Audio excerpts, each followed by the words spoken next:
வணக்கம் மக்களே, மீண்டும் உங்களை சந்திப்பதில் பெருமகிழ்ச்சி. அருள்வான் இந்த படத்தோட கதையம்சம் என்னன்னு பார்த்தீங்க அப்படின்னா, மலைவாழில் இருக்கிற மக்களோட வாழ்வியலை பற்றி தான் பேசியிருக்காங்க. முக்கியமாக படிப்போட முக்கியத்துவத்தை பற்றி பேசியிருக்காங்க. மலையாள கிராமத்தில் வாழ்கிற ஆரவ் மற்றும் ரம்யா பாண்டியன் அவர்களின் பொண்ணாக வர குறிஞ்சி அப்படின்ற கேரக்டர் வந்து படிப்பு எவ்வளோ முக்கியம் அப்படின்னு அவங்க தாத்தா சொல்கிறாரு.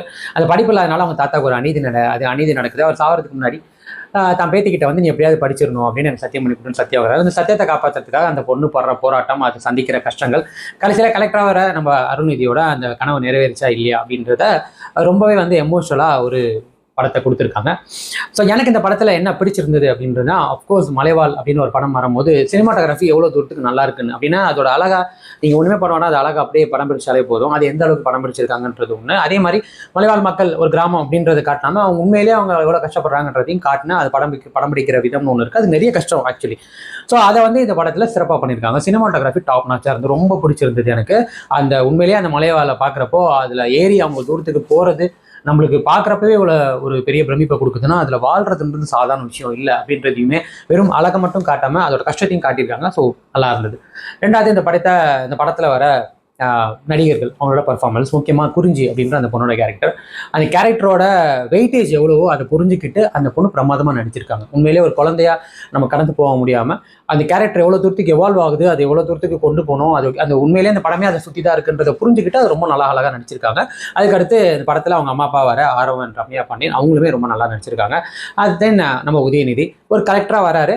நிறைய இடங்கள்ல அவங்களோட தாத்தாவோட சாயல் தெரியுது, பேர்லேருந்து மற்ற அவங்களோட பாடி லாங்குவேஜ்லேருந்து. பட் ஸ்டில் ஒரு நல்ல பெர்ஃபார்மன்ஸ். அதோட கூட வர அவரோட டவாலியா வரவரும் நம்ம வீட்டு கணேஷ் விஏவை வரவங்களும் அவங்களோட நடிப்புமே நல்லா இருந்தது. ஸோ பெர்ஃபார்மன்ஸ் வரும்போது இவங்களோட பிரமாதமான நடிப்பு ரொம்பவே நல்லா இருந்ததுன்னு சொல்லணும்.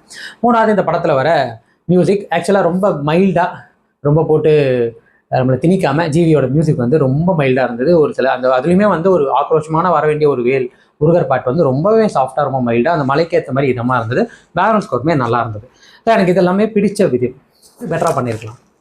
முதல்ல இந்த படத்தோட இந்த ஸ்க்ரீன் பிளே ஆக்சுவலாக ரீசெண்ட் டைம்ஸில் இந்த மலைவாழ் மக்களின் வாழ்வியலும் அதனால் அவங்க படுற துயரங்களுமே வந்துட்டு உண்மை சம்பவத்தின் அடிப்படையில் நிறைய விஷயங்களை கலெக்ட் பண்ணிட்டு வந்து அது ஒரு படமாக எடுக்கிறாங்க. அது தொடர்ந்து நடந்துட்டு வருது.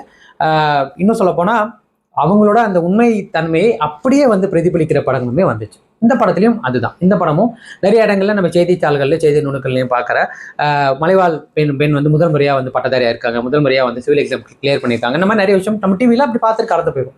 பட் அதுக்கு அவங்க எடுத்துக்கிட்ட முயற்சி, அவங்க பட்ட கஷ்டங்கள் நம்ம வந்து நம்மளுக்கு தெரியாது. ஸோ அதை வந்து ஒரு படமாக்கணும் அப்படின்னு நினச்சி முயற்சி பண்ணியிருக்காங்க. அதுக்கு ஒரு ஹேட்ஸ் ஆஃப். பட் அதை ஒரு படமாக கொடுக்குறப்போ, அதை நீங்கள் ஸ்க்ரீன் பிளேயாக பண்ணப்போ உங்களுக்கு ஒரு என்கேஜ்மெண்ட் வேணும். ஏன்னா படம் வந்துட்டு நீங்கள் எந்த இடத்துலையுமே வந்து அடுத்து நடக்க போகிறத நீங்கள் கணிச்சா கூட அது அந்த மூமெண்ட் உங்களை யோசிக்க விடாமல் தடுத்துட்டா அதுதான் பெஸ்ட் ஸ்க்ரீன் பிளே.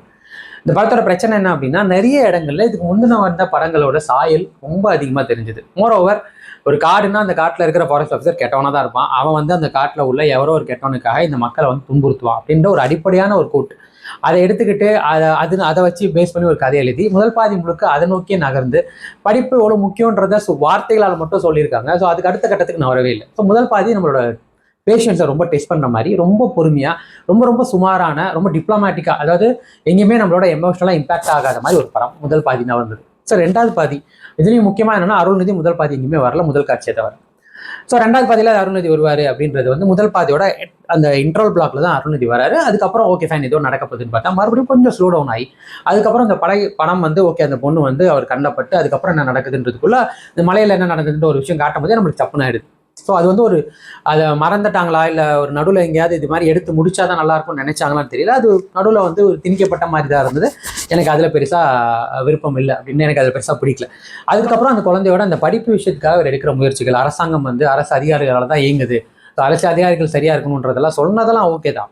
பட் இதில் என்ன பிரச்சனை அப்படின்னா, அது அவங்க காட்டின விதம் இன்னுமே கொஞ்சம் எலாபரேட்டாக, இன்னும் கொஞ்சம் டீட்டெயில்டாக காட்டியிருந்தா நல்லா இருந்திருக்கும். ஸோ ஒரு மலையோட ட்ராவல் பண்ணுறது, ஏறி நடக்கிறது, அங்கே உள்ள அழகாக காட்சிகளை பார்க்குறது, அதுக்கப்புறம் அவங்க காட்டுறது எல்லாமே ரொம்பவே வந்துட்டு செயற்கைத்தனமாக இருந்தனால எங்கேயுமே பெருசாக அந்த படத்தோட அந்த எமோஷனல் இம்பாக்ட் நம்மளுக்கு அது பெருசாக தோணல. அதாவது அந்த பொண்ணு உயிரை கொடுத்து நடிச்சிருக்கு, பட் அது நம்மளுக்கு அந்த அளவுக்கு அந்த உயிரை கொடுத்து நடிச்சதுக்கான இம்பாக்ட் நம்மளுக்கு நடக்கலன்னா கண்டிப்பாக அது கஷ்டம் தானே. அந்த மாதிரி தான் எனக்கு இந்த படம் தோணுச்சு. படிப்பு எவ்வளோ முக்கியம் அப்படின்ற ஒரு கான்செப்ட் எடுத்துக்கிட்டு அது மலைவாழ் மக்களுக்கு அது கிடைக்கிறது எவ்வளோ கஷ்டன்றதை சொல்ல முற்பட்டிருக்காரு இயக்குனர். பட் அதை இன்னுமே நுணுக்கமாக, இன்னுமே அவங்க கூட போய் அவங்க படுற உண்மையான கஷ்டத்தை இன்னுமே எவ்வளோ தூரத்துக்கு சினிமாட்டிக்காக இல்லாமல் ஒரு உண்மைத்தன்மையோடு சேர்ந்து அது க்ளோஸ் டு ரியாலிட்டி எடுக்கிறப்போ அது பெருசாக இம்பாக்ட் பண்ணும். பட் இந்த படத்தில் அங்கங்கே நடக்கிற நம்மளுக்கு அந்த எமோஷனல் இம்பாக்ட் கூட அது கதைக்காக இல்லை, அது நடிப்புக்காக தான் நம்மளுக்கு அந்த கண் கலங்குது ஒழிய அந்த கதைக்கான நடிப்பாக அது தெரியல. ஸோ அது அந்த ரைட்டிங்லேயே வீக்கர்னால எனக்கு இது ஒரு நார்மல் ஒரு படம் அப்படின்றத தாண்டி ஓகே ஃபைன், இது வந்து ஒரு ஒரு நியூஸ் டாக்குமெண்ட்ரி மாதிரி தான் எனக்கு ஃபீல் ஆச்சு. ஸோ படமாக எனக்கு பெருசாக இது அந்த அளவுக்கு எனக்கு செட் ஆகாது. காரணம் திரைக்கதை அது இன்னுமே சரியாக பயன்படுத்தியிருக்கணும் அப்படின்றது தான். ஸோ ஓவராலாக எனக்கு அருள்வான் எந்த அளவுக்கு வந்து என்னோட என்கேஜிங் மீட்டர் ஃபில் பண்ணிச்சுன்னு பார்த்தீங்கன்னா 100க்கு வந்து நான் ஒரு 55 கொடுப்பேன். ஒரு நல்ல வாட்ச், ஒரு டாக்குமெண்ட்ரி டைப் படம் பார்க்கணும் அப்படின்னு நினச்சிங்கன்னா கண்டிப்பாக இந்த படம் நீங்கள் உங்களுக்கான படம் தான். பட் இதில் சொல்லப்பட்ட கருத்து, அந்த மலையாள மக்கள் படுற கஷ்டம், அது எல்லாமே உண்மை தான். பட் அது இன்னுமே க்ளோஸ் டு த ரியாலிட்டி கொடுத்துருந்தா இன்னுமே நிறைய மக்கள்கிட்ட போய் ரீச் ஆகுன்றது என்னோட தாழ்மையான கருத்து. அவ்வளோ மக்களை மீண்டும் அடுத்த வாரம் நல்ல திருப்படம் நல்ல மசாலா வர சந்திக்கிறேன். நல்ல திரும்ப விஜய் கிராதக் மீது நம்ம ஷோ ரீல் வந்து போச்சு.